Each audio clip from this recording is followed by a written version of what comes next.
హేతుబద్ధంగా మనం ఆలోచించినట్టయితే తప్పనిసరిగా నాస్తికత్వానికి చేరతాం. హేతుబద్ధంగా ఆలోచించటం అంటే కార్యకారణ బంధంతో ఆలోచిస్తాం.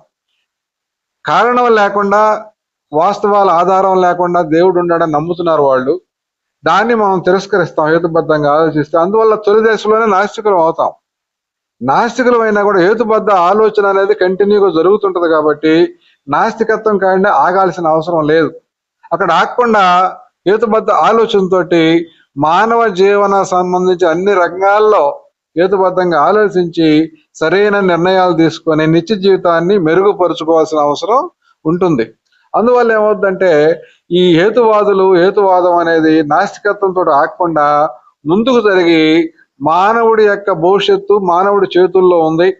మానవుడు తన భవిష్యత్తుని తాను నిర్మించుకోగలడు. మానవుడికి మతాలు గాని, కులాలు గాని, జాతులు గాని, వర్గాల యొక్క అవసరం లేదు. పరలోకాలు లేవు. పూర్వజన్మ పునర్జన్మలు లేవు. ఆత్మలు లేవు.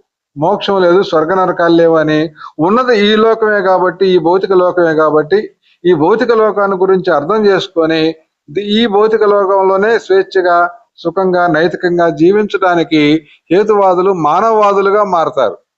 మానవవాదం అంటే ఏమీ లేదు. మనుషులు మూఢనమ్మకాలు లేకుండా హేతుబద్ధంగా ఆలోచించి మోడర్న్ సైన్స్ ఆధారంగా, ఆధునిక విజ్ఞానం ఆధారంగా నిర్ణయాలు తీసుకుంటూ తమ జీవన విధానాన్ని మెరుగుపరుచుకోవటమే మానవవాదం. మానవవాదం కానీ హేతువాదం కానీ సిద్ధాంతాలు కావు.